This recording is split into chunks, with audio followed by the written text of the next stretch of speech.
Et d'abord, une question donc ce matin. Le no deal va-t-il être évité? Après 10 mois d'intenses négociations, l'Union européenne et le Royaume-Uni sont sur le point de conclure un accord commercial post-Brexit. Accord imminent, il pourrait être trouvé dans la matinée. Selon une source gouvernementale française, les Britanniques ont consenti d'énormes concessions, en particulier sur la pêche, ultime point de désaccord. Et évidemment, on surveille tout ça, on y reviendra en longueur si cet accord devait être confirmé. Cette fois, on y est. Ce soir, de nombreuses familles vont se réunir pour le réveillon de Noël. Et vous êtes nombreux à avoir choisi de passer un test juste avant d'aller voir vos parents et vos grands-parents pour ne prendre aucun risque. Figurez-vous que cette hausse de la demande a un coût. Il est même très important. Plusieurs dizaines de millions d'euros par semaine, Carole Ferry.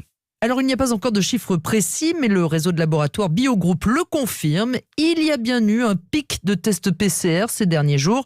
Ces tests plus fiables, mais qui nécessitent 24 heures d'attente minimum pour les résultats.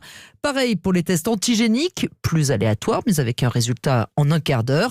85% de ces tests sont réalisés en pharmacie. Et là aussi, il y a eu une explosion de la demande ces derniers jours, selon le directeur général du réseau de pharmacie Giffard, Pierre-Xavier Franck. Le nombre de dépistages réalisés chaque jour a augmenté significativement, de presque 50 à 100% en fonction des pharmacies. Et ensuite, il y aura un deuxième pic juste avant le 31 décembre. On a certaines personnes qui vont quand même malgré tout faire la fête, même en comité très restreint, même 6 personnes. Mais dans cette optique-là, ces gens réaliseront un test nasopharyngé juste avant pour être sûrs qu'ils ne sont pas vecteurs du coronavirus. Des tests gratuits pour nous, patients, mais qui sont bien facturés à la sécurité sociale.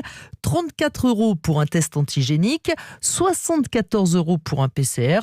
Pour vous donner une idée, rien que sur la semaine du 7 au 13 décembre, avant les fêtes, donc, plus d'1,3 million de tests ont été réalisés pour une facture globale d'environ 90 millions d'euros. La France a comptabilisé près de 15 000 nouveaux cas de contamination ces dernières 24 heures.